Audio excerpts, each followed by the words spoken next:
including myself. We're live now, by the way, but yes. No, I will own that. Owen, we are national champs. National champions, baby. It, it National champions. it's ours. I'm watching Will Howard right now. Our quarterback, our freaking court. I'm watching him on the TV right now with a national championship hat on. Our quarterback. Can you I believe it? I I had to I had to I had to I had to block 5 calls from the span that I stopped talking to you talking. I think that says a lot about what this means for Ohio State football.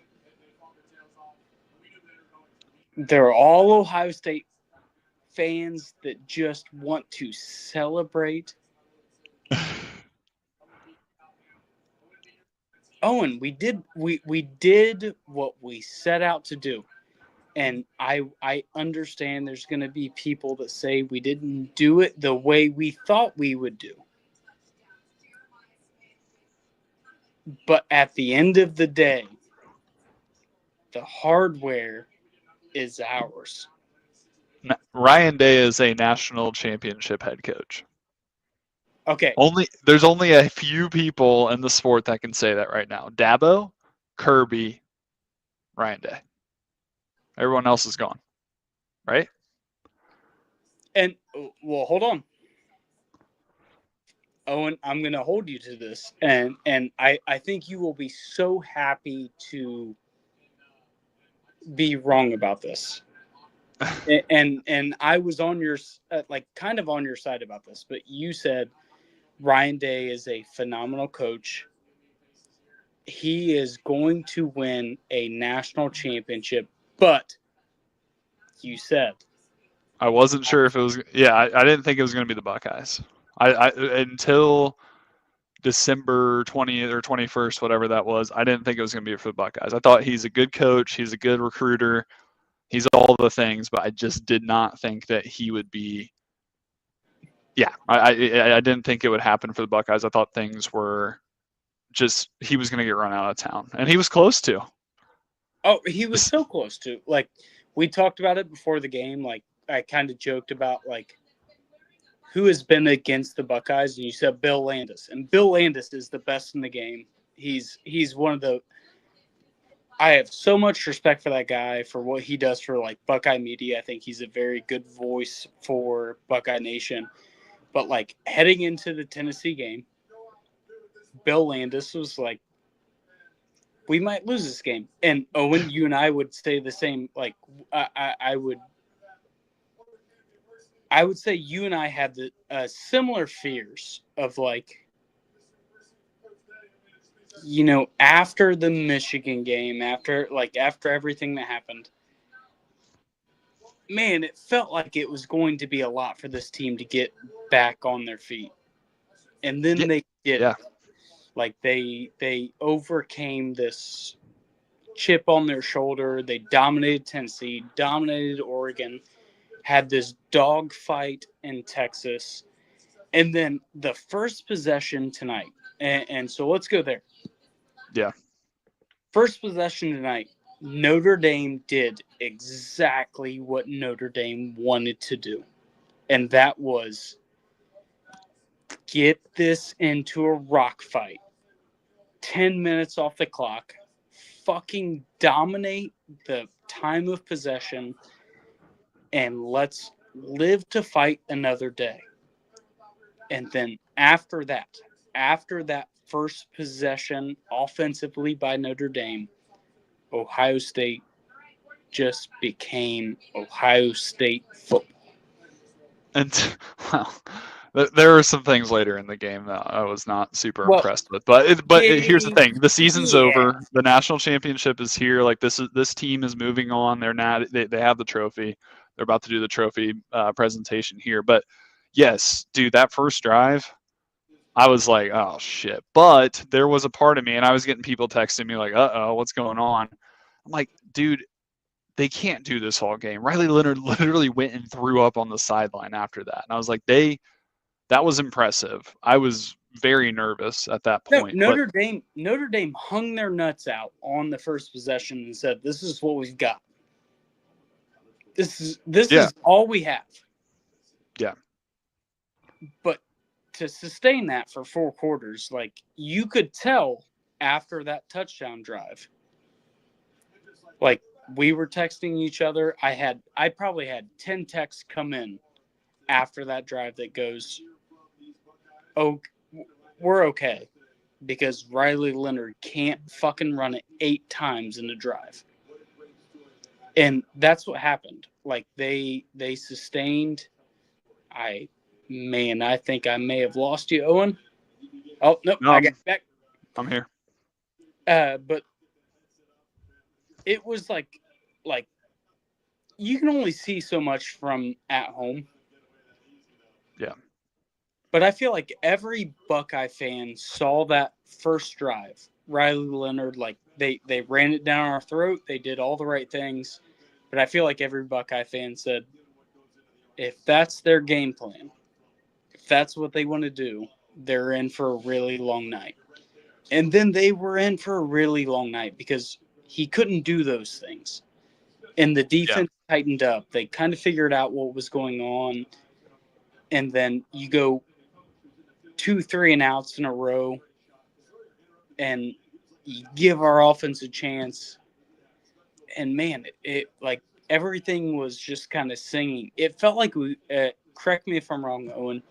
This is my one frustration from the game. It felt like we went into overtime or halftime. Halftime. Yeah, had some fireball. I'm fine.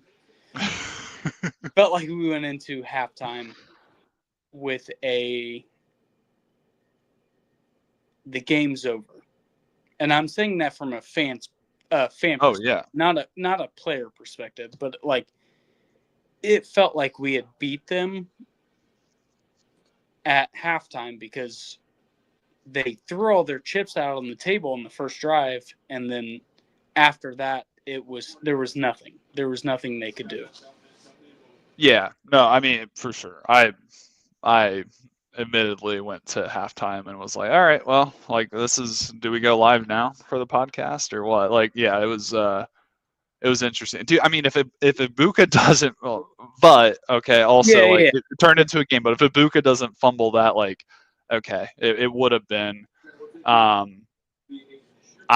cannot believe that Marcus, dude, I know this is his first time in the national championship. He has plenty of years ahead of him. Notre Dame is not the old Notre Dame, but like I still can't believe that he kicked that field goal, and the fact that like that ricocheted off is like. But all right, so there's 2 pieces I want to talk about this. I got voluntold I was going to watch this game at my in-laws, which I love my in-laws. They're the best people in the world. What I did not know was that there was a diehard Michigan football fan that was showing up. That's brutal. Yeah. I did not know that. He did give me some business in my professional world, which I greatly appreciate. Pat, shout out to you. But halftime, he left. He was like, this game's over. The other thing I did not know when I showed up is there was a Notre Dame fan that was going to be here. And he fought me tooth and nail on the field goal. And I was like, man, like it doesn't matter how you shape it. Like what I understand that things might have kind of turned out to be a way that you could have converted on that. But I was like, you convert that field goal, you still have to score twice. Yeah. But the field goal made no sense to me because like you had a chance. You're in Buckeye territory. And like the reality of the situation in that moment was you're going to lose or you're going to score. And he took the scoring 3 instead of scoring 7 or 8. And it just completely backfired on him. So I like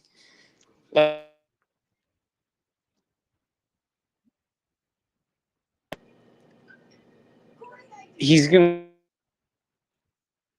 Maybe losing Matt. to so many FaceTimes right now. I'm sorry, I'm blocking him on my phone. Oh, he's getting a lot. His audio's cutting. We can't hear him. Can't hear you. I can't hear you. Here, let me remove you for a second. I can't even hear you. All right. Yeah. I don't know what he's saying. There we go. Here we are. Gotcha. No, now we lost you again. I don't know what's happening to your audio. This is terrible podcasting. All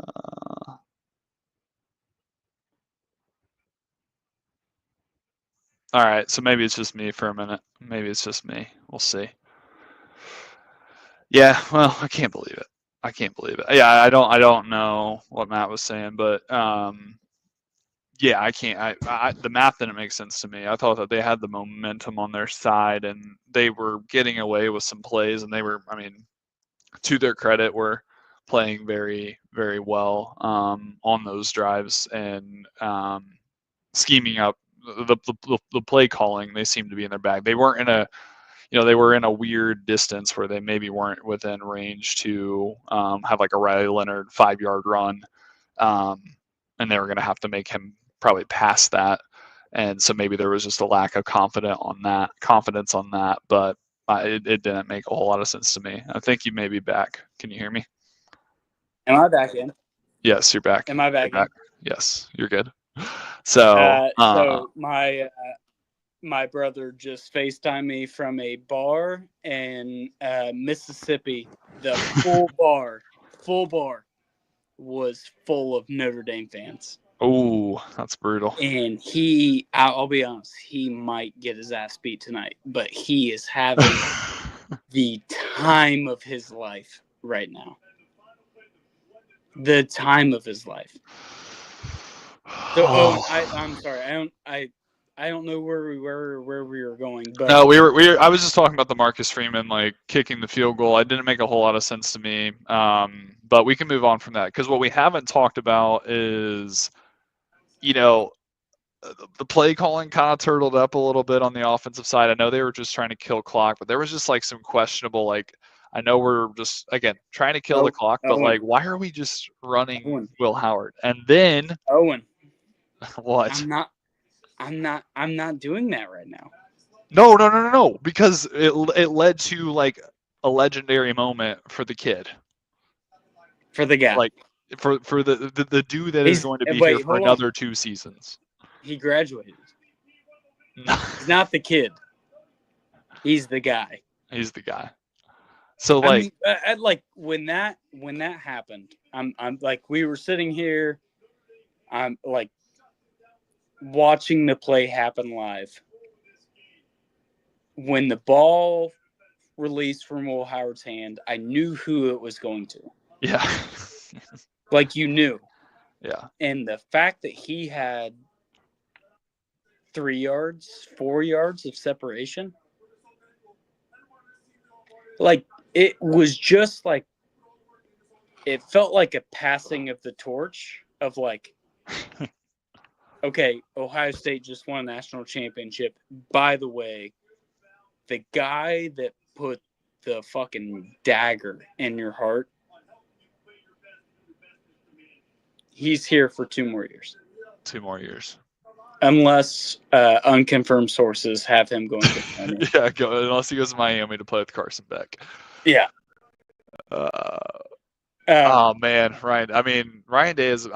They're doing the trophy ceremony right now. Ryan Day is, dude.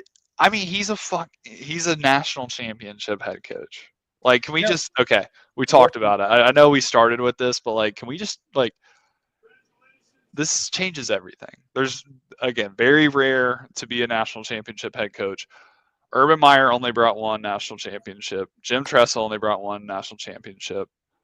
Like, I know, but think about the road that Jim Tressel went down. Think about the road that Urban Meyer went down.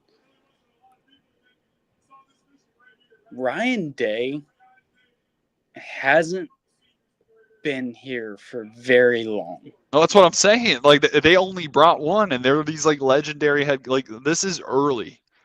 He is a first-time head coach. Uh,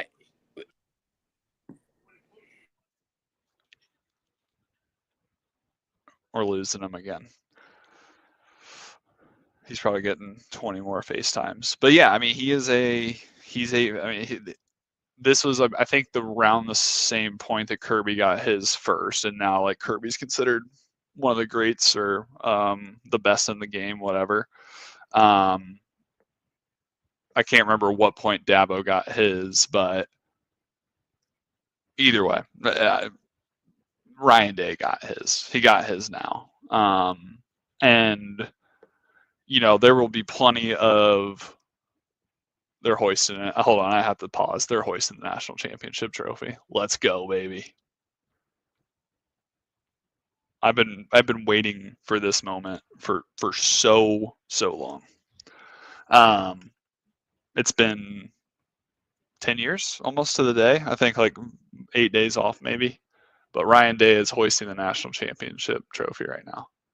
I don't know if there's an official, it's not the Lombardi or some official trophy name or anything like that, but yeah, I don't know. I don't have, I said it. He had all the potential. I didn't know if it was going to be for Ohio State. I was wrong because I let the Michigan thing take too much energy, too much whatever. But yeah, he did it for Ohio State, and he is now, you know, the point I was making, I think a lot of people have made it, is like Jim Tressel only brought one, but people think about Jim Tressel as this legendary, which he is, legendary head coach. Urban Meyer only brought one. People would, you know, on December 1st and November 30th, people would have killed to have Urban Meyer back on leading this team. But this guy anyways, I don't know. I have all these different thoughts, but he just has so much ahead of him is what I was going to say. This isn't ending anytime soon. It's not going to be a national championship every year. You know, next year's going to be, there's plenty of time to talk about it, but the next year's going to be a little bit different. You still have Jeremiah Smith, you still have Caleb Downs, you still have all that, but yeah, I mean, it's not going to be every year, but like, this is just the beginning.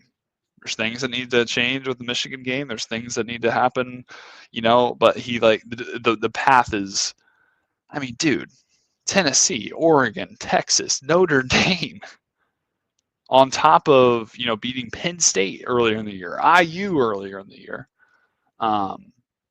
Yeah, change the graphic, baby. I mean, the graphic, like that infamous graphic that always would pop up about Ryan Day, it's change it, because he's a national championship head coach. He is in front of all of that. Yeah, I can't believe it. But okay, well, I think we'll cut this. I don't know if Matt's going to be, doesn't look like he'll be able to join back on. So we'll cut this. There's a lot more breakdown and analysis to get into, but we're going to soak this in. We just wanted to go live and talk a little bit, just capture the ending of it. But thank you all for listening. Thank you all for watching, and we'll see you guys soon. We'll see you for some more Buckeye breakdown. Once again, been Owen Smith, Matthew Warner. We'll see you guys next time.